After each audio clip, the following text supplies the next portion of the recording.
Escalator भी लगाया गया है, तो कहीं ना कहीं लोगों को चलने में सुविधा हो, उनके लगेज के साथ उनको आगे बढ़ने में आसान मिले।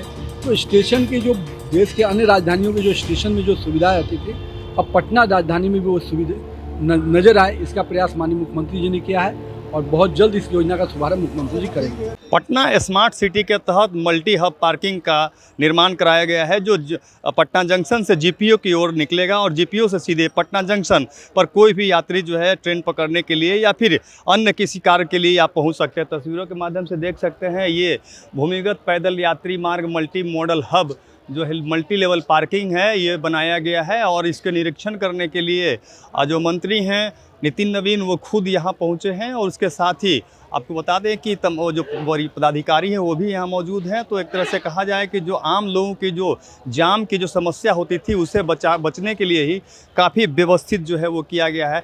क्या कुछ कह रहे हैं मंत्री नितिन नवीन, ज़रा सुनिए। देखिए, आज पटना के राजधानी को एक नई झलक देने के लिए माननीय मुख्यमंत्री जी का हमेशा प्रयास रहा है। उन्हीं के निर्देश पर ये कह सकते हैं कि एक पूरी तरह से स्टेशंस को सबवे के माध्यम से पार्किंग तक, मल्टी लेवल पार्किंग जो बना है उससे जोड़ने का स्कीम है। करीब 100 करोड़ की लागत से ये योजना बनी है। और पटना में जो भी लोग आते हैं स्टेशन पे, वो पटना के जो पहला राजधानी का चेहरा है, उनको ट्रैफिक जाम से जूझना पड़ता था। कहीं ना कहीं सबवे के माध्यम से वो सीधे अपने कार के तक पहुंच जाएंगे। गाड़ियों तक जो लोकल सर्विसेज वाली सिटी बसेज है उनको भी सुविधा है, जिनकी गाड़ियां हैं उनको पार्किंग में उनकी भी सुविधा है। और साथ ही साथ जब स्टेशन आते भी हैं तो कभी कभी जाम में फंसते हैं, उससे भी निजात उनको मिलेगा। वो अपनी गाड़ियों को पार करके सीधे स्टेशन पहुंच सकते हैं। इसमें एस्केलेटर भी लगाया गया है, तो कहीं ना कहीं लोगों को चलने में सुविधा हो, उनके लगेज के साथ उनको आगे बढ़ने में आसान मिले। तो स्टेशन की जो देश के अन्य राजधानियों के जो स्टेशन में जो सुविधाएं होती थी, अब पटना राजधानी में भी वो सुविधा नज़र आए, इसका प्रयास माननीय मुख्यमंत्री जी ने किया है और बहुत जल्द इस योजना का शुभारंभ मुख्यमंत्री जी करेंगे। पार्किंग की व्यवस्था की गई है। देखिए, उसमें करीब नीचे में 32 बसेज की भी सुविधा है, जो सिटी बसेज होंगी, जो डिफरेंट लोकेशन के लिए चलेंगी।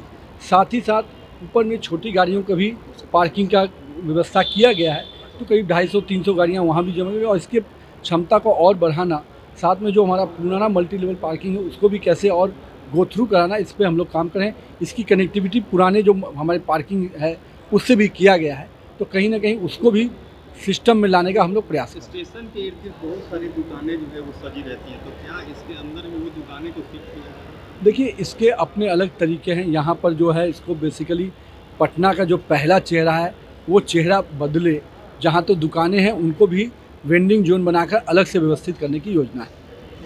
तो सुना आपने, सीधे तौर पर जो है नितिन नवीन ने कहा है कि 100 करोड़ की लागत से जो है इसका निर्माण जो है वो कराया गया है। और ये इसमें जो जाम की जो समस्या होती थी, वो सारे जो जाम की समस्या से अब लोगों को मुक्ति मिल जाएगी। चूँकि पटना जंक्शन पर जो है काफ़ी भीड़ की स्थिति बनी होती थी, इसे लेकर के जाम की समस्या बनती थी। और उसके बाद जो है आम लोगों के जो है परेशानियाँ वो कम हो जाएगी। लेकिन इस पर एक जो सवाल पूछा गया कि जो स्टेशन के इर्द गिर्द जो दुकानें सजती हैं उसे यहाँ पे शिफ्ट कराया जाएगा, तो सीधे तौर पर उन्होंने कहा है कि जो दुकानें सजती हैं उसे भी यहाँ पे शिफ्ट कराने की प्रक्रिया जो है वो होगी। लेकिन अभी फ़िलहाल जो है एक्सीलेटर के माध्यम से जो भी लोग ट्रेन पकड़ने या बसेस पकड़ने या फिर स्टेशन की ओर आना चाहते हैं, तो वो जीपीओ की ओर से होते हुए मल्टी हब पार्किंग में होते हुए आगे निकल सकते हैं और अपना वाहन भी पार्क कर सकते हैं। तो इस तरीके करके ये जो व्यवस्थाएं हैं वो की गई हैं। आरएन खबर के लिए पटना से संजय कुमार की रिपोर्ट।